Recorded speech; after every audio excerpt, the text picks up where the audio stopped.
So on today's podcast, I have got the great privilege to be talking to Robin Grille. It's actually my birthday today, and I woke up to the wonderful surprise that I had this podcast with Robin.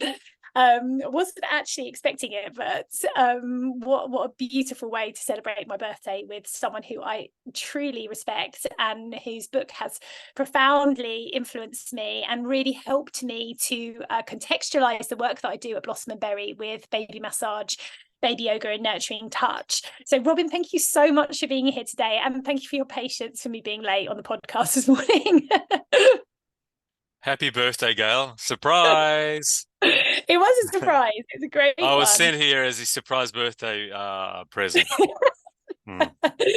I love that. We see, like, my team would know that. What would you get Gayle for a birthday present? Because she's so passionate about what she does. Where Robin Grille on a podcast is pretty so you just need to put a little bow on your head. So I've Yeah. already had a bit of a conversation before we actually came on here, and I was like, Mm. stop, we need to stop and actually record this because it's actually really, really good. So if those of you who don't know Robin, well, Robin, do you want to introduce yourself so that people can connect with the body of work that you've done and who you are as a person? Sure. Well, the nutshell is I'm a writer. My background is that I'm a psychologist in private practice. I have been for about 30 to 35 years. I forgot exactly when I started. And I'm a writer and very, very interested well, I'm also a parent coach. So my work is about relationship and but my first two books were a lot to do with parenting. My first book was the one that you discovered, which was Parenting for a Peaceful World. Um, Not peaceful parenting, as I just no, made a huge error. a That's lot of, yeah. So many people read my book, then 5 years later, they'll talk to me, I love your book, Peaceful Parenting, and I'm always correcting 100 times over. I'm correcting people saying it's not called peaceful parenting, and I don't think parenting is always peaceful. yeah. Um, it's also about conflict, Mm-hmm. um, and how to make that conflict be a loving conflict that heals and grows us rather than, destroys and damages. So, but yeah, I'll continue to be a writer. I do a lot of different things. I run online courses. I make a video series. And my work has become, because of that first book and then my next book, Heart to Heart Parenting, which was directly for mums and dads, about what parents need, not just what babies need, what Mm-hmm. parents need. And then my third book, Inner Child Journeys, which goes deeper into something else. My third book doesn't tell you anything about your children. It's all about you and your Okay. process, how you get triggered and a healing journey. How parenting grows you up is the subtitle. Grows us up. Right. Nice. Well, So, I've got the heart uh, to heart parenting, but I haven't got that last one. So I will go and read that. But I mean, the yeah. first I was just sort of touching on the reason why it was so significant for me is because it gave my work real context, which I think is something that's really important to always understand the why and also have the connection to the social activism and impact of parenting and what we do. Because what I find in our community is that parenting groups, community-based groups for parents and babies, they're really downplayed in the value that they offer. A lot of people that work in these areas are invisible, Mm, they're not celebrated. yeah. And it's Yeah. just as something that that is provided, but doesn't, the real significance of it as nurture ambassadors, like village visionaries, people who really understand the power of parenting. It's just not really examined or explored. That's what my first book does. It's a wake-up call. And we think of all of the good work that's done for mums and dads, mums, dads and dads, the good work that's done for families and children, that it's going to benefit that family and that child. And we're thinking in these unitary, separatist sort of terms. And um, really nothing could be further from the truth. Anything that we do to improve, particularly the emotional life of children, you're in fact um, quantum leaping society forward. Absolutely. Um, and that might sound like I mean, let that land for a minute. If you're hearing that for the first time, it might sound like, you know, too idealistic a proposition, or it might sound like, oh yeah, everybody knows that, but then, you know, is it really true? Do we live as if it's true? Do we really live as if that's very true? And that's my first book will show you, yes, 100%, because that's the first half of that book, as you know, is about the history of parenting and how much it's changed enormously, but also how it drives society and the way that if you take a critical mass of children, not all of them, because there's always a ton of exceptions how children are raised, but the customary approaches to raising children of that age in this part of the world, and that will tell you the kind of society that will be in a generation. Absolutely. It shows right up. So that what we do with children now becomes the politics of tomorrow. It becomes enacted in the even in the foreign policy of that country is an acting out of what was done to children. It is that direct. Yeah. And you cannot be less blunt than that about this. That's how it works. Oh my God. I totally agree. Yeah. I totally agree. Yeah. And then that's the stuff that keeps me like up at night. and also why I've been doing this for over 20 years, because Yeah. you know, our mantra at Blossom and Berry is love creates love. So when a parent is love celebrated and nurtured and seen by society, therefore babies are love celebrated and seen, because, you know, parents are directly creating their universe, the environment, the soil in which the seed grows. So that's why with our classes, we do try to balance the well-being of parents and carers with babies, because to be honest, you can't, if you just focus on babies and you're not looking at what the parent needs are, that's going to cause a lack or a pressure, or, you know, the really, you're looking at the fundamental fabric of society and how we connect with each other as human beings, you know. Well, that's what has happened, because now that there's such an explosion of science, and really, really good science about brain development and attachment and all kinds of developmental science that shows so kind of clearly that the childhood experiences have a profound impact on the way that we relate to ourselves and to each other, all the way for the lifespan. What that's created is a phenomenal industry of this is what your children need, and that's created a gigantic generation of parent guilt. And because none of us live up to, in a consistent way, none of us live up to what the parenting books say, and it's scary. And you know, so over and over and over again, I hear parents that have been lumbered by this wonderful information. Isn't it paradoxic that you can be, you know, burdened by good information, and which makes parents paralyzed with fear. You know, people say, "Oh my God, I screamed at my child. Did I damage their brain?" You know, it gets that scary. Oh my God, somebody taught me controlled crying, and that's what I was doing with my baby. And I knew I didn't feel right, but I was pushed and encouraged. And oh my God, so there's that the terror of having damaged children, and that's where I felt like I can't stop writing, because it's first of all, this is a mistake that psychology made. It made the same mistake that everybody makes, that we think of nuclear families. So we think of the cause of the baby and the well-being of the baby is the parents. Well, the parents are the coalface, but parents are as good as the support that they get, as you know, which is why you're doing your touch work. You know, you're bringing a fulfillment into the body of the parent, because we can't give what we don't receive. So the quest is about how do we treat parents that can only be as good as the nourishment that they receive. That becomes a societal, political, communal, at least minimally tribal and communal sort of concern. So that's number one. And when I also felt like it was critical to write a lot and to speak a lot about how a really, really, really bad day, even a traumatic day, doesn't end with that. So it's not a death sentence. It's the repair conversations that we can do afterwards. Yeah. Conversation, like you know, includes touch. It's not only words, it's connection. Communication, yeah. Yeah, of so many different kinds. The repair connection, which is the acknowledgement of your feelings, um, makes a world of difference, and it is never too late.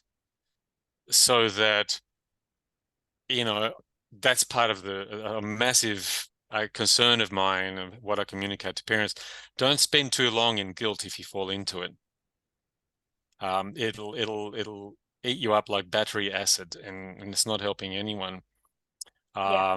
It's understandable, we feel it, but then look, it's there's so much, there is so much potential in the repair connections that we can do, and no parent will live out the life of their child at home without making some mistakes and a couple of serious ones, because Sure. we've all had our own childhood history that we partially at least wounded from, Yeah. and that comes into play. And that most of us live in societies that very, very dramatically under support us as parents, considering that we are a cooperative parenting animal. Yeah. We are not a mum and dad parenting animal. That Yeah. was a mistake. Yeah. We're entirely designed for more than two attachment figures. Yeah. Four is getting closer to the ideal. Familiar, regular, consistent attachment figures, and that even those four are as good as the community that holds them. Absolutely. Yeah. I was just Yeah, reading yeah, that the other day about allo parenting and how, yeah, in traditional hunter-gatherer tribes, it would be four adults to one baby. And then when you look in like yeah. modern childcare settings, it's one adult to say four babies. So it's an actual flip, it's a complete flip of what has been Yeah. practiced in the past, although we did say before we came on as well not to romanticize as well what that would have looked like, because we're all still coming as perfectly imperfect human beings at all stages of development. Yeah, and having said that, it doesn't mean that there weren't problems, and there was, and violences and all kinds of things, but they did get that better than we do in the modern world in all traditional societies. There is an average, and this is a very carefully counted anthropological research. It is an average of four adults per child, and but I've personally talked to people that come from simpler and traditional societies who say to me, "I'm really puzzled that why you Westerners look so exhausted and bedraggled as parents. You look so drained. You look grey, and uh, and because we don't get a moment to be exhausted. If I start to look tired, my mum, my auntie, somebody, a friend Yeah. will come in and say, "You look tired. I'll hold your delightful, beautiful baby. Go get on the hammock." Yeah. It's a tag team that's continual, continual, and I observe children in web-like environments when the parents are hanging out together. Mhm. They are calmer. Yeah, And the older children go and they run to the crying baby. They get there before the mum does. yeah, It's a beautiful thing. And so because the parents are more nourished and held, um, that energy transmits to the child. They're less anxious. They're less anxious. A lot of why babies will go an extra mile of anxious crying is because they can feel that the hands of mum or dad are distracted and stressed, yeah, and in the body it feels like things aren't okay. yeah. Yeah, no, I Um, agree. yeah. I think the vibrancy and joy of parenting for me, Mm. having my children has been the greatest gift of my life. I had three children under 3.5, so it was very busy, and actually, I didn't have any help. However, I completely surrendered into co-creation with them, and we literally created a flow state in our lives where everyone was able to have their needs met, and it was just it was a rising in the moment, literally, because with that many children that close together, you have to relinquish all control and just go into trust and surrender. But so I had a very vibrant, joyful experience of parenting. I'm very close to my children now, and that dynamic and that energy still exists between us. But I know it's not the same like for everybody. And one of the things that we talk about with Berry is the idea of 100% love for babies. Because I believe that when babies come into the planet, they do have obviously epigenetics, which is trauma that they could be carrying in their genes because of all things that have happened along their ancestral line. But I do believe when they come, they are fairly open. They will be influenced obviously by what's happened during in the womb as well. But we're getting new humans onto the planet who aren't yet fully conditioned to in certain ways. And so I feel that this is when we come and meet babies from a place of love and compassion and acceptance and honoring and actually co-creation, letting babies teach us, is very powerful. But when I first had this idea of 100% love for babies, I was like, well, what does that mean for parents? Is that going to make parents feel guilty? Because if I'm saying, you need to give 100% love to babies, but then for me, it means giving 100% love to yourself. So unless you honor and accept and allow everything to come up in yourself, you can't also allow that in your baby. So it's not about putting your baby first. It's actually about co-creation in the vibration of love for me. I don't know how that sits with you. And what if 100% love isn't a thing that you conjure up, and it's an effort that let's go 100%. It's a reflex that happens to you. You got a human body, and that's exactly what comes out of you. You can't stop it. You can't help it. When the conditions are such Yeah. that you feel nourished and held and safe, Yeah. and that when you're helped to not be afraid of your baby, Yeah. um, and I mean that, if that sounds, No. I think parents are frightened of their baby. There's it's a kind of a dependency phobia. It's oh my God, my baby asks so much, and the responsibility is so great. And um, when there's enough holding in your environment, that ceases to be frightening, and in comes pleasure Yeah. of being with your baby. You go, no, 1,000% love comes out of you. You'll Yeah. be out of Yeah. control. You'll be out of control to it in those moments. So it's someone said to me recently, don't put too much into treating the person, treat their environment. And Mm. it's not that I think that's an absolute, but geez, the thing that we fail to think about, when I say we, most people in our funny little society, aberrant society that is the modern thing, right? We fail to think of that. We think of this, we dislodge the person from their context, and a lot that we do doesn't work. Mm. When you live this mental delusion that we're all separate little beings, which we're not. We're incredibly interconnected and interdependent. We are, because we're a social animal. Yeah. Just accept that. Doesn't rob your individuality.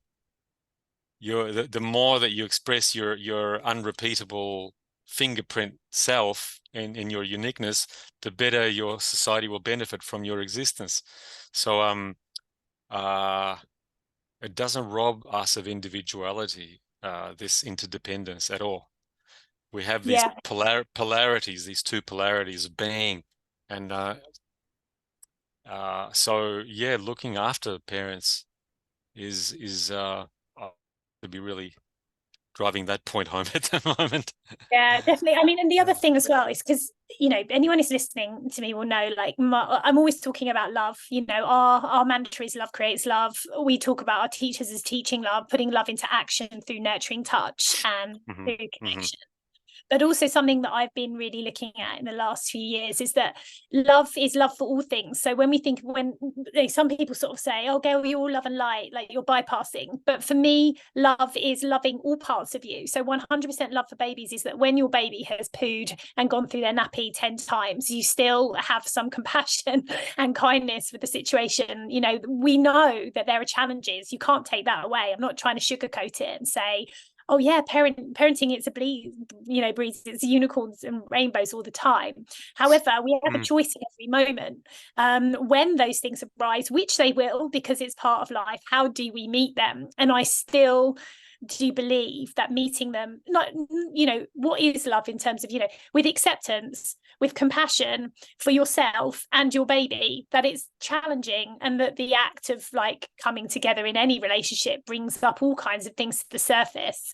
So yeah, that's something that I feel is not talked about as much, is that, it's what you were saying at the beginning, it's the expectations of parents to be perfect, to not be damaging your baby, to not have done anything that's going to cause your baby to have this harm, but Well, actually it's life.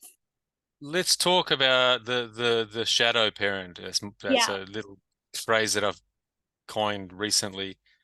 Let's talk about those days in which you don't like your child, yeah, and the days in which you don't like yourself, yeah, in which which parenting makes it triggers us into anger, into exhaustion, into we dissociate, we disconnect. We want frustration. to push frustration. We want to push away.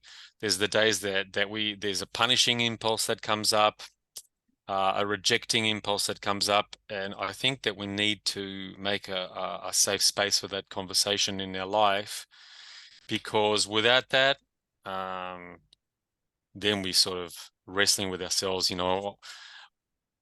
trying to be compassionate when we can't be, when we're not, and then feeling stupid or feeling ashamed because we can't. And so what happens? What do we do with the part of ourselves that it's the shadow parent, right? The not good parent. And uh I don't think you're going to meet a person that doesn't have a lot of that inside of them. One Sure. has not been born yet and won't be born, I don't think. And what do we do with that? And there's plenty of really good stuff to do with that.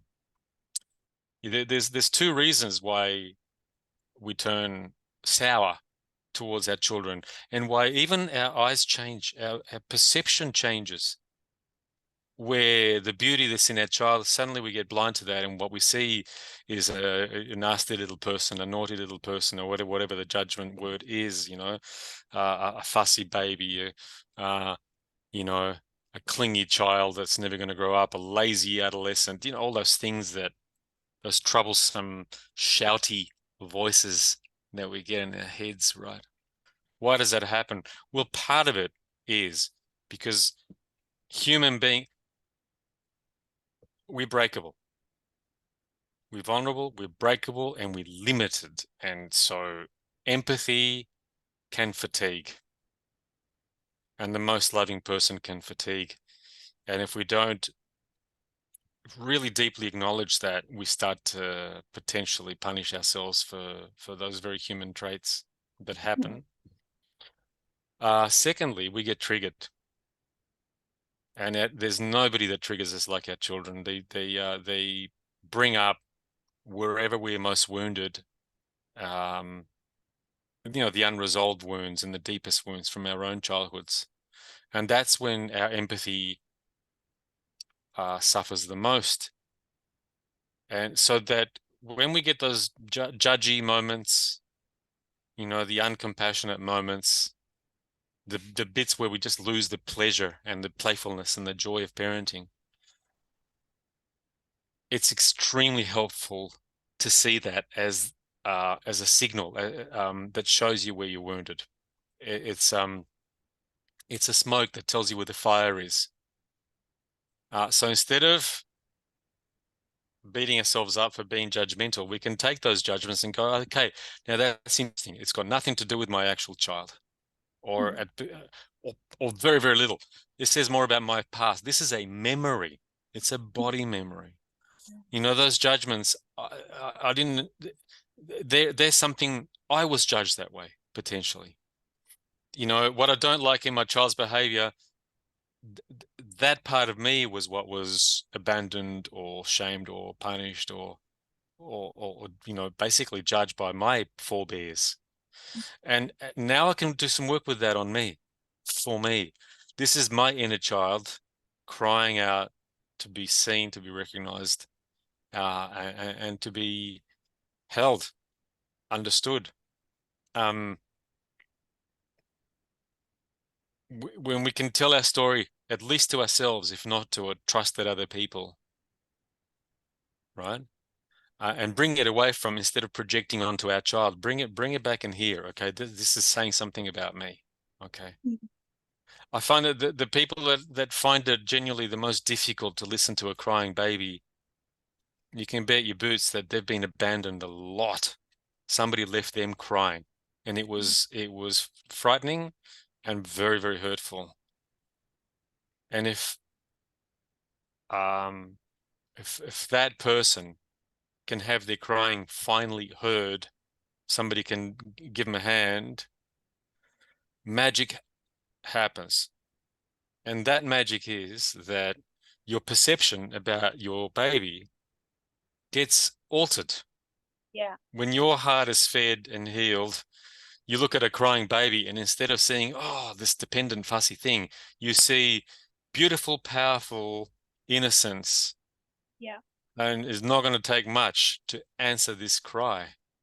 Let's Yeah. hold this person. They just need to not be alone. Even if they keep crying and I don't know how to make the crying stop, that's not necessarily always the object. Just don't cry alone. You're crying on my shoulder. That happens. That complete change of, it's like someone takes away your glasses and gives you good ones Yeah. Yeah. when you get healed. Um, the same is true for the other bits of your child that you might have trouble with. You know, whatever your thing is. You know, whether you know we all, the most difficult moments we have developmentally with our kids are, you know, say a tantrumy toddler or a eye rolling teenager or whatever it is that most presses out your buttons. That's more often than not a signal as to what was done with you when you were going through that. So then the discovery of the shadow parent, the not nice parent, the not good parent, is potentially a doorway. It's a Mm. doorway. It can be, you can open that and go on a healing journey. I call it Absolutely. the inner child journey. That's the name of my third book, Inner Child Journeys. That's what that book is for. It's a handbook for mums and dads, for parents and school teachers, to say it's not as much about your child or children as you thought it was. Yeah. Nor is it about you. This doesn't reflect upon you. It reflects upon your history, what Yeah. you've lived. You're a Yeah. veteran of something that has really cut you. Yeah. So you deserve attention for that. I think that brings respect all the way back. I agree. I agree. And Yeah. I feel like in those situations, loving those parts of yourself rather than pushing them away. So, you know, that's the other thing, is to be scared of the fact that you feel frustrated and then not actually deal with it because you're like, oh, that's a bad thing to think. I shouldn't be feeling like this. No one else is feeling like this. But actually to sit and love those parts of you that are desperately crying out for the attention. Yeah. And can bring you into a just a deeper sense of understanding and knowing of yourself.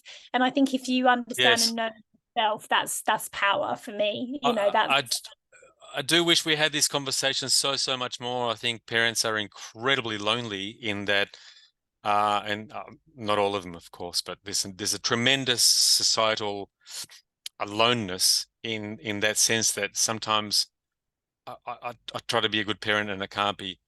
And you know what? And I get to see it all in my practice. I get to see it all.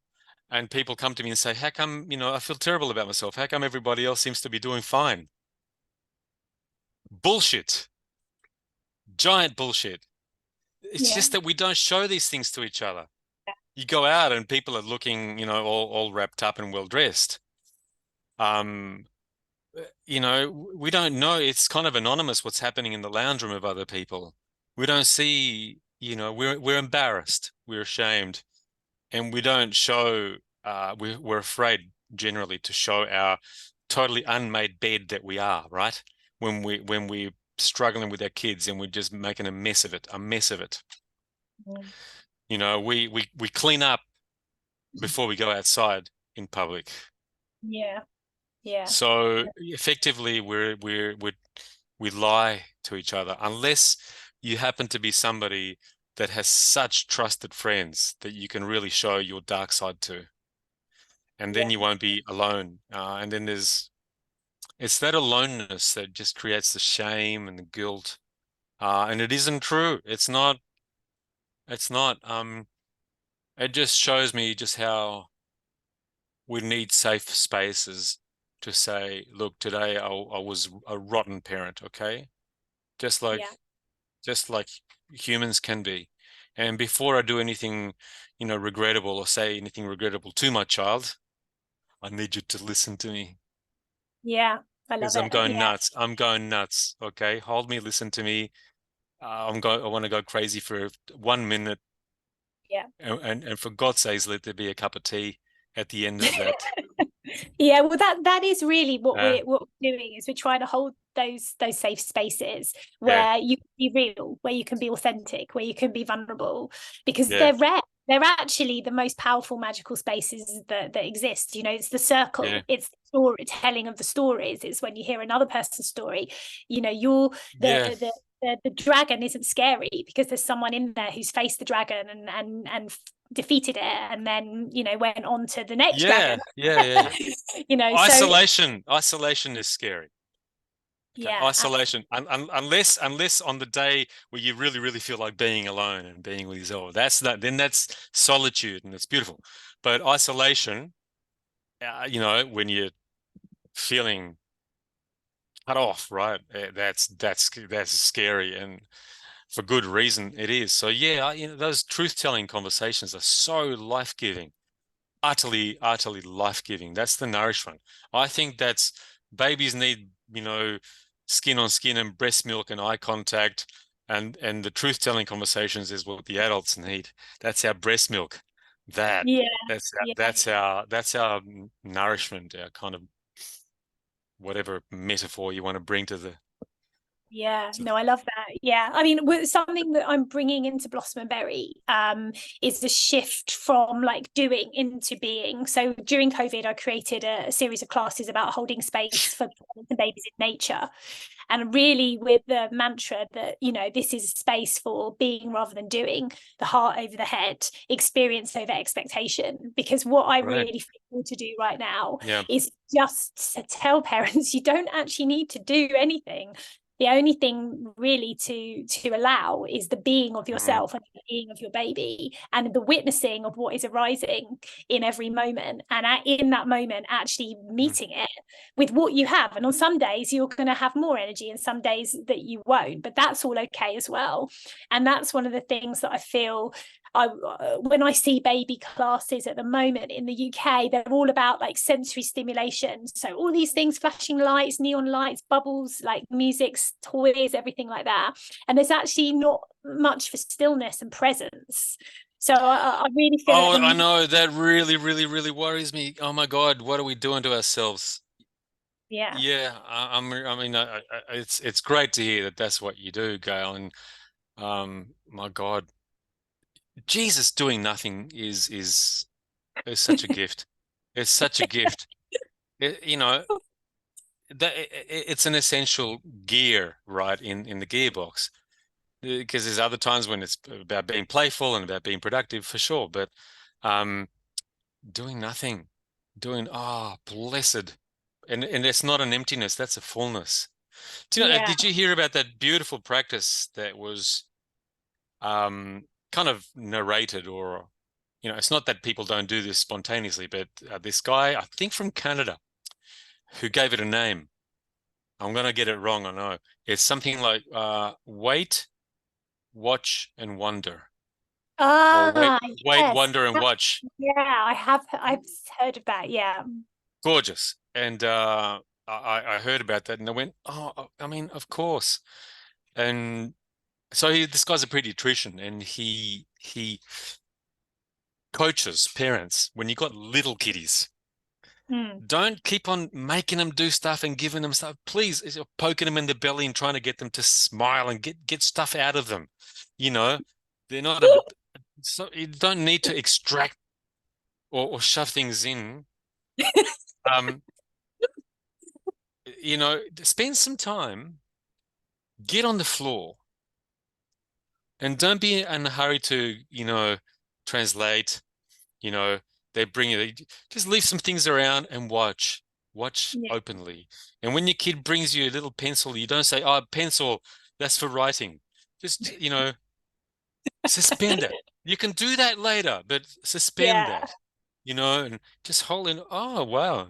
Just let your child define and watch and see if you can beg your mouth to be still. You can ring up your friend and talk too much later. Just so you're taking in. This is listening with all of your senses. It is, and at first, it's uncomfortable and you resist it. And oh my God, this is silly. What a waste of time. I'm not getting anything done. There's washing to do, and I've got some money to make and whatever. So all those voices will be shouting in your head. Let them. Mm. Soon enough, you kind of fall into this very delicious, beautiful,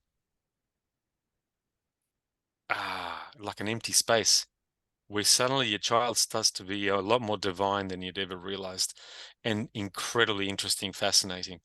I mean, your curiosity just opens up like a canyon, and you see beauty that you hadn't seen before because you hadn't made the time to.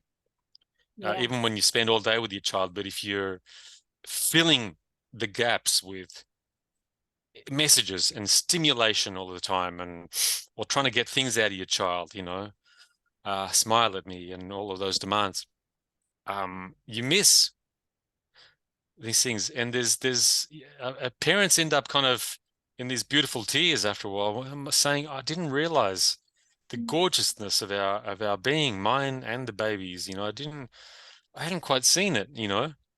So Absolutely. the nothingness, Mm. the not doing anything,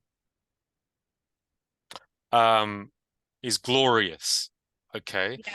And I think we need to stop leaving it up to, the monks or Yeah.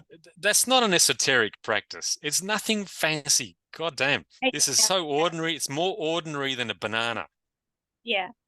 It's so simple. And you're not going to be there'll be plenty of time for working and playing and learning. Yeah. I But agree. these are Yeah. designated moments. I Mm, agree. I think that's what nature does. So that's why the circles in nature are so powerful, because when you're in nature, you just feel held and you are able to be present yeah, and witness and observe and see yeah, the abundance and the beauty that surrounds us yeah, at all times. And then as you feel that, you then look at your baby in that way, or you look at another parent that way, instead of perhaps judgment or comparison, because nature is the great leveler. So I've found that since taking classes out inside of nature, this new vibration yeah, of has yeah. come through everything. And I'm like the Weight Watch wonder. I just love Ramdas, so his is Be Here Now. That's always been, whenever my mind might start to race, I come back to be here now at this moment here. Look around. What is it that you're experiencing? What is it that you can learn from? And not necessarily, you don't have to sit there and go, oh, everything's wonderful. You can just tune into, what am I actually feeling? And I think that's one of the things that nurturing touch yoga, and we're actually going to be bringing in some sound circles as well, not as in singing, but using like energy sound bowls and drumming and things like that, to actually just, there's no talking, there's just receiving and giving from Fantastic. an energetic point of view. So the So great. the Yeah, brain coming yeah, and going, oh, we're going on holiday, like, oh, I like yeah, that, like that's out. You enter into a sacred space, which is about, in this moment now, let's just devote this time to what can be co-created. So I feel it's really powerful. I just got the little like flutterings at the moment of how to kind of expand these ideas out, but yeah, you're doing it. I mean, that combination is exactly what I'm always thinking about. You mentioned three things there. You mentioned sound. Yeah. You mentioned natural environment. Yeah. Ecological environment, and you mentioned touch. And for me, what feels incredibly reassuring with regard to how, my mind is incredibly not here or now. It's there and then, right? Well, it's unbelievably busy, you know, over overthinking mind, and restless and anxious and goal oriented, and everything you can throw at it, and I suffer because of that. And so I try to meditate, and with good and bad results. What I love is that our life has provided like an apothecary of these overpowering experiences that my chatty mind cannot survive them. If I take a small walk amongst our trees here, this is why we moved into the country. Pretty soon it just invades me. My skin's not tough enough. It just gets into me, and I forget what I was thinking about, and everything here just slows down. I can feel it. Yeah. And I feel more open to listening to, if I'm with other people. I feel more interested in others. I feel everything just goes, it's not, what was that thing I was worried about? I can't remember, or it's not quite as bad as I thought. The same thing with certain sounds and musics that they just overpower the noise in my mind. And it's just good to know that it's sort of like a drug. When you take this pill, don't worry, it'll take over for you. Well, music does that, or certain sounds, ASMR. Yes. Careful with that one, because some ASMR types are incredibly irritating. It's something that works for you, it might be irritating for somebody else. So you have to be selective. Same with music. Same with music, and touch, as you do. You can touch a person, and if the touch is with full consent, and if it's not just what I think is going to be good for you, but what you say, oh, please, your hand just on the back, on the here, and too much, not enough. If you get it to where, this is exactly what I needed. The touch overwhelms, in a sense. Or is it overwhelm, or it just settles the thinky, anxious, the planny mind? Well, what touch does really is it goes directly into the parasympathetic nervous system. So it activates rest and digest. So the whole body just relaxes. So you are in your body, because your body is a safe place to go to. When your body doesn't feel safe, then we go up into our mind. So the safer the body can feel, then the more present we can be within it. So that's why, nurturing touch, any kind of touch, like self-touch, like doing your nails, anything like that, having a bath, anything of that description, it's safety in your own body. Once you have that, it's really a game changer. So what we're trying to do with babies, this is why it's so important, is that we're teaching babies that nurturing touch is safe. It's something that creates the oxytocin, which is the magical kind of love hormone, and also consent is very important as well. So when baby's had enough and there's a cue, that we honor that, and we give baby the right to choose. So at the beginning, they know that I'm respected. When I communicate my needs, someone listens. So even in the process of giving your baby a massage, is not just the touch, it's the subtle communication and the relationship that's unfolding. It's so powerful, honestly. Like, I really I really think that it's just all this reading about things, about what to do. It's really, I guess, what we need to say attuned touch. Yeah. Otherwise, touch can be totally invasive too. It's attuned touch is what regulates your whole your vagus nerve, your parasympathetic nervous system. If you want to get into the science, like you said, absolutely. You know, everything just goes and Yeah. we're here. Yeah, there's a wonderful demonstration that my dear departed American friend Ray Castellino, who's my God, Ray Castellino, what a legend from California. He was a musician as well as a craniosacral therapist, and he ended up kind of touring the world, creating an experience for people that he referred to it as womb surround. Wow. If you can already, you're probably imagining what that might mean. But he gave there was a demonstration that he'd like to give, which is real simple. If you have somebody with their hand, say, resting on your shoulder or just a hug or holding you, if the person that's holding you is then held in a very supportive way, you feel it, Wow. even though you're not being touched by the third person. But immediately you'll sense something in your heart, something in your blood pressure, everything just goes, ah, like you've stepped into a warm bath because the person holding you is being held. And That's so amazing. That's so you know, incredible. when you watch it happen, so you can be participating in it and you go, oh my God, that's so real. When you watch it happen to others and you watch their shoulders drop, Yeah. it's so real, and it says so much about, you know, the application, you know, dads, partners holding mum when mum is holding baby Yeah. sometimes, Yeah. That's really interesting etc., because etc. Yeah, in peer-to-peer massage with children, that's what you do. yeah, You're in a long train. So right. everyone's Oh, in front, and you yeah, would do that in a classroom setting. So that's really interesting that yeah, transference of the energy compounding yeah, from person. Yeah, yeah. and I love that you just touched on fathers. We're gonna have to cut the podcast short, but maybe we can have another chat on this, because something that we are bringing in as well is a new course called Forest Fathers, specifically for taking dads out into nature. Because one of the things that I've noticed from 20 years of teaching families is that, you know, dads largely don't like sitting in a room in a circle singing nursery rhymes looking at each other.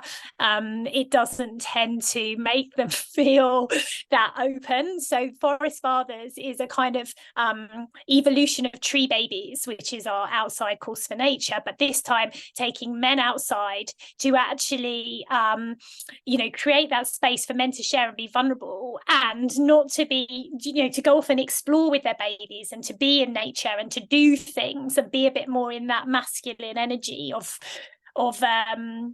exploration and curiosity. So that's a new project that we're just launching at the moment. So maybe I can be so cheeky and ask you to come on and do another little episode with me on that, because I'd love to infuse Forest Fathers with your wisdom. I think I'd want to come to the forest walk with the dads. It sounds Oh, really great. It sounds really, really great. What a it's great very initiative. powerful. Yeah, it's really Yeah, powerful. yeah. We're just starting it now, and it's because there's just Mm, nothing for new fathers, and I feel that fathers are being a bit displaced in terms mm, of, the rise yeah. of feminine means that, there's a lot of Mm, different dynamics going on. So yeah. that's an exciting project I have. Well, yeah, maybe I'll come and fly over to Australia and we can set up a little Forest Fathers. You're in Australia, aren't you? You're in Australia? Well, I'm in the part of Australia where that is most likely to happen, because Ah, I'm in northern New South Wales, near our nearest town. We're not near a town. Our nearest town is Mullumbimby, and then you'd probably heard of Byron ah, Bay. And yeah, Byron Bay is half an hour from here, and this is a very green-minded community, this area, and very progressive-minded, very, very progressive. Uh, okay. um, and Well, this is where I should come and launch yeah. it. We've got our first, we're doing our first trial in November in Wales with Mark Williams, who's an advocate for postnatal mental health for fathers. So it's very exciting. But yeah, I mean, this conversation, I could go on and talk to you forever because I love you. And I absolutely receive everything from you. Thank you so much. And it would be great maybe to have you back on to talk about a few other things if that felt aligned. Yeah. I love coming in on your birthday and talking about stuff and maybe anniversaries and whatever. Um, for sure. I appreciate that. Thank you. I'd be very, very happy to do that. And I love the sound of the initiatives that you've taken. You're a great change maker. You're making it happen for parents. And I do see that the children that come from that quality of connection with all of our imperfections that we have, where there is essentially the dominant feature is that sooner or later you will be listened to. If Monday's a bad day, then Tuesday you will be listened to. Sometimes, Yeah, and seen, yeah, and that it's okay to have pleasure in life, and that yeah, we're not, just machines. We need our greenery and our sibling animals, and and the generation that comes from that will vote very, very differently, yeah, and not just in voting day, but voting with how we consume, how we spend, and the kinds of work that we do. yeah, Awareness of the impact of the work that we do. You know, absolutely. when you Yeah, feel deeply connected, your work connects. There's a commitment to that you're fierce about. Um, there's no diffusion of responsibility. You grow deeply into responsible humanity. What I do needs to be good for people that I haven't even met, good for strangers that are too far away from me to know. That's yeah, what I want my work to be, whether I'm a fireman or a dancer or a whatever, or a yeah, business person, right? yeah. Um, mm, Yeah, no, yeah, I hear you. Well, yeah, we're going to put in the show notes where to find you. But literally anyone listening, please go yeah. and read Robin's books. They literally, honestly, I'm not just saying this. Literally, they totally gave me full permission to go into my love activism and leadership on this. They really have helped me to ramp up my mission and see what I do in the world as a force for good, and to celebrate all of our teachers who we see as nurture ambassadors and village visionaries. These are the people who are actually have the power to make a difference, and it really has come from reading your book. So that's why today is such an honor to have you on my birthday here. Thank you for your patience. Happy uh, birthday, Gail. yeah, Happy no. birthday. Speaking of birth, happy birthday. Happy, and may you have an enormity of rebirths, Yes, right? As the planet keeps spinning with you on it. yes, yeah, And definitely. I wanted to say that I find like my books have been a kind of a calling card where I threw them out into the world to see where they would land, never ever knowing. And so when I meet somebody like you and you get to find out that these things that you do that are so great, that you're actually hello, we've been cut off. I'm here. How you doing? I'm here. Um, there was a dropout. Now you're a bit frozen. Oh, am I okay? I'm Okay, here. you're back. You're back. Um, I feel very comforted by meeting you and people that are doing whatever this kind of work that relates to making life better for better communities for parents and children. Um, I feel comforted by that. It does me a world of good. We got you. We got you. It's not just me. There's 2,000 other people behind me who are also in your vibrations. So anyone who's listening, please, please, please go read the book. It's absolutely amazing. It's on our reading list Mm. anyway. If you're a Blossom and Berry student, you have to read it to pass the course. So go have fun with it. Like I say, just as a parent yourself, if you're listening to this and you're not a practitioner, just as a parent yourself, it's absolutely fabulous book. So thank you so much, Robin. It's been amazing to have you on the podcast. Thanks for your patience today, and I'm sure we will connect again soon. All right, Yes, we will. Thanks, Gayle. Right. Bye bye.